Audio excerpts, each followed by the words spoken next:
हैं। पाकिस्तान की अगर बात करें तो पाकिस्तान के अंदर ये जो इंडिया के जो इलेक्शन थे बहुत ज़्यादा जो थे वायरल रहे, हर बंदे ने इसके ऊपर बात की, नेशनल मीडिया हो या इंटरनेशनल मीडिया। लेकिन पाकिस्तान ने इस बार इंडिया के इलेक्शन से सीखा गया।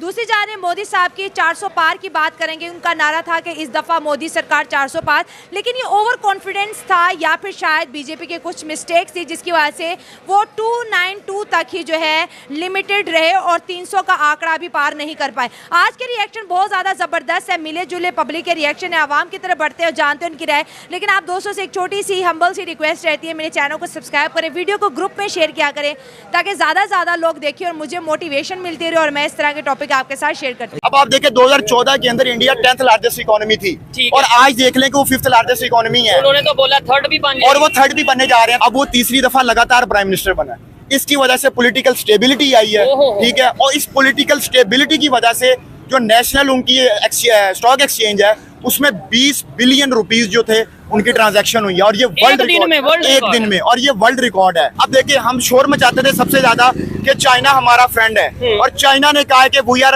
Ready to work with India, ठीक है। उन्होंने कंग्रेचुलेट किया, नेतन्याहू ने कंग्रेचुलेट किया, बधाई हो कहा उन्होंने।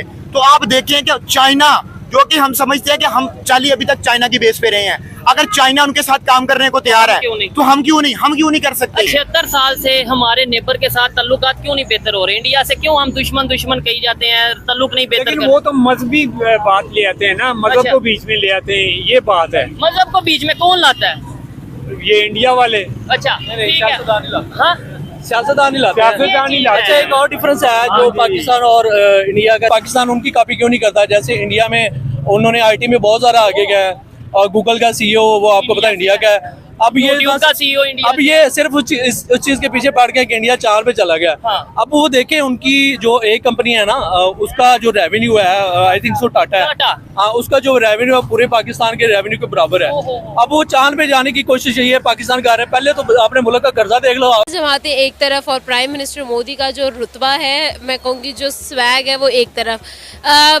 मतलब लाइक आप देखें कि यहाँ पर एक चीज़ और चीज़ें कंफर्म हो या ना हो, एक चीज़ तो जो है वो एग्जाम्पलरी है, वो 110% श्योर है कि इंडिया जो है वो अब पीक्स को देखेगा। लेकिन अगर पाकिस्तान के पर्सपेक्टिव में देखा जाए तो उसकी जो सियासत का महबूब मरकज़ वो यही है कि एंटी पाकिस्तान और एंटी मुस्लिम जो माइंडसेट है उसी की बेस पे वो इंडिया में पॉलिटिक्स की है और उसी वजह से वो बार बार इलेक्शन विन कर रहा है। तो अगर उनकी कंट्री के लिए तो वो काफ़ी बेहतर आया, जैसे कि हमने देखा है कि इंडिया फास्टेस्ट ग्रोइंग इकोनॉमी है और उसमें जो वर्ल्ड के मोस्टली जो अपना प्रोजेक्ट्स और जो उनके आए हैं नए इन्वेस्टमेंट्स आई हैं तो वो यही लेके आया। तीसरी दफ़ा इलेक्शन में सेलेक्ट होने का मतलब ये है कि आवाम का उनके ऊपर इत्मीनान है। बिल्कुल सही है। आप डिफरेंट कंट्रीज़ को देख लें, जिस तरह हो गया रशिया हो गया, चाइना हो गया, इनका एक प्रेसिडेंट तकरीबन 20-25 साल तक एक ही मुल्क के ऊपर लाइक प्रेसिडेंट रहता है। 110% श्योर है कि इंडिया जो है वो अब पीक्स को देखेगा।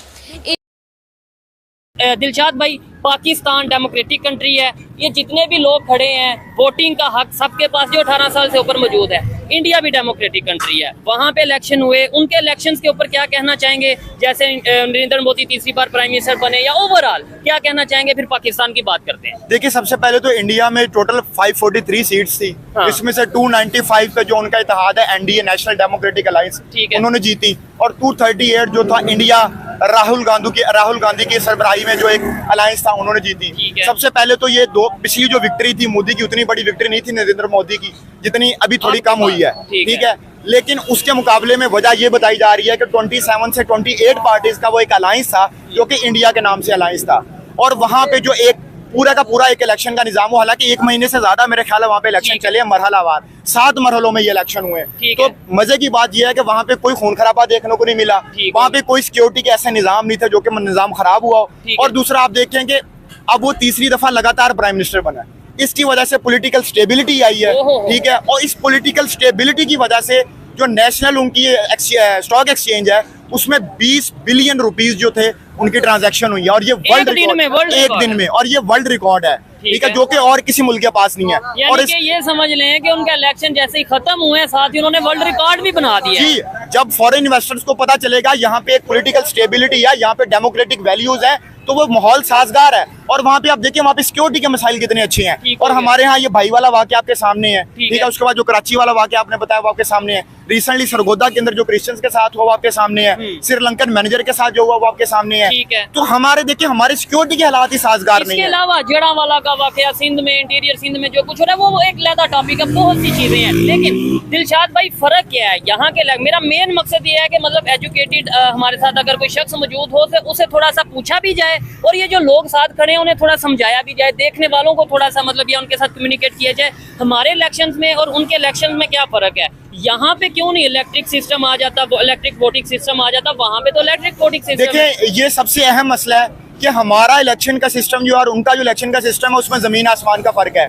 वहाँ पे इलेक्ट्रॉनिक वोटिंग मशीन ईवीएम के जरिए से सारे इलेक्शन हुए हैं, और हमारे यहाँ इमरान खान ने कोशिश की थी कि ईवीएम मशीन को लाया जाए, जिसको बाद में पार्लियामेंट ने चेंज कर दिया था, बाकी लोगों ने चेंज कर दिया था। अब वो किसके कहने पे चेंज किया गया वो मुझे लोगों को बताने की जरूरत नहीं है, वो लोग सब जानते हैं। इंडियन व्यूवर्स भी जानते हैं और पाकिस्तानी व्यूवर्स भी जानते हैं, जिन्होंने बाद में टैंके खींचनी होती हैं और एक स्टेबिलिटी मुल्क में नहीं लानी होती। ठीक हो गया। मोदी साहब की जो गलतियों में सबसे पहले जो किसानों का उधर प्रोटेस्ट देखें कि कितने किसानों ने प्रोटेस्ट उनका बहुत ज़्यादा अभी भी है, उनके डिफरेंट रियासतों के अंदर है। जाट बरादरी का वोट गया। बिल्कुल एक ये कट गया। दूसरा इंडिया के 45 साल पुरानी हिस्ट्री को अगर देखा जाए, अनएम्प्लॉयमेंट पिछले टेन्योर में इंडिया के सबसे ज़्यादा हुई है, पिछले 45 साल अगर टेन्योर को देखा जाए तो ये भी उनको एक बड़ा वो उन्होंने बड़ा प्रोटेस्ट किया था, जॉब्स नहीं है। बिल्कुल जॉब्स नहीं है, ठीक है। और तीसरा और जो थर्ड एक था कि उनके ये भी चलता रहा है कि उनके भी टेन्योर में मीडिया के ऊपर भी कदगन थी, ठीक है ना।